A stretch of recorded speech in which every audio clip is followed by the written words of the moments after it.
नवंबर 2016 में 500 और 1000 रुपए की नोटबंदी के फैसले को सुप्रीम कोर्ट ने सही माना। सोमवार सुबह सुप्रीम कोर्ट की 5 जजों वाली संवैधानिक बेंच ने नोटबंदी के पक्ष में फैसला सुनाया। बेंच ने कहा कि नोटबंदी की प्रक्रिया में कोई खामी नहीं थी। कोर्ट ने कहा इसलिए 8 नवंबर की नोटबंदी की अधिसूचना रद्द करने लायक नहीं। इस मामले पर सुनवाई खत्म होने के बाद 7 दिसंबर को कोर्ट ने अपना फैसला सुरक्षित कर लिया था। सर, कोर्ट के फैसले में और क्या कुछ कहा गया है, क्या क्या खास बातें हैं? और शुभम, नोटबंदी पर इस फैसले का काफ़ी इंतजार किया जा रहा था। हालांकि स्वाभाविक था कि चूंकि नोटबंदी हो चुकी है और इसके असर और प्रभाव सब खत्म हो चुके हैं, तो ये एक किस्म का एकेडमिक टेक्निकल डिस्कशन था। लेकिन सुप्रीम कोर्ट इस पर किस तरीके की टिप्पणी करने वाला है, इस पर सबकी निगाहें थी, क्योंकि यहाँ से संवैधानिक स्तर पर आर्थिक फैसलों को लेकर सुप्रीम कोर्ट और सरकार के बीच, एग्जीक्यूटिव और कोर्ट के बीच, जिसमें कि संसद भी शामिल हो जाती है, क्योंकि इसमें कई सारे विषय संसद से जुड़े हुए उठाए गए थे, उस पर कोर्ट का क्या नजरिया था, इसका सबका को इंतजार था।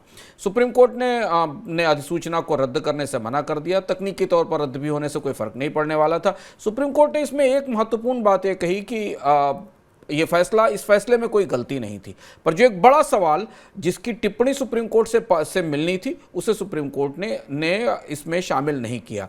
सुप्रीम कोर्ट ने कहा कि ये अब व्यवहारिक नहीं है कि इस पूरे कदम के पीछे उद्देश्य क्या था और वो हासिल हुआ कि नहीं हुआ। ये चर्चा सुप्रीम कोर्ट ने अपने फैसले से बाहर कर दी, जबकि सारी बहसें उस पर केंद्रित थी।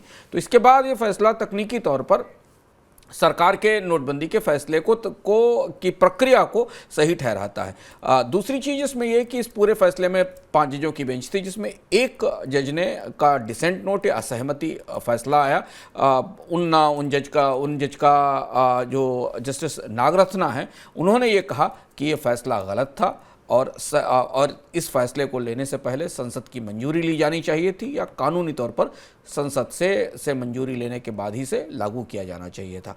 जो बहस थी नोटबंदी को लेकर शुभम, वो सारी इस पर थी कि नोटबंदी के मकसद क्या थे और उससे क्या हासिल हुआ। सुप्रीम कोर्ट ने शायद उस तह में जाने की कोशिश इस फैसले में नहीं की। सरकार की तरफ से भी बात बार बार अदालत में चर्चा के दौरान कही गई थी कि नोटबंदी के मकसद को लेकर चर्चा का मतलब नहीं है, क्योंकि एक एकेडमिक डिस्कशन हो जाता है। यानी इसके बाद अब नोटबंदी का चैप्टर फिलहाल कानूनी तौर पर भी और एकेडमिक्स के स्तर पर भी और व्यवहारिक तौर पर भी लगभग बंद हो रहा है।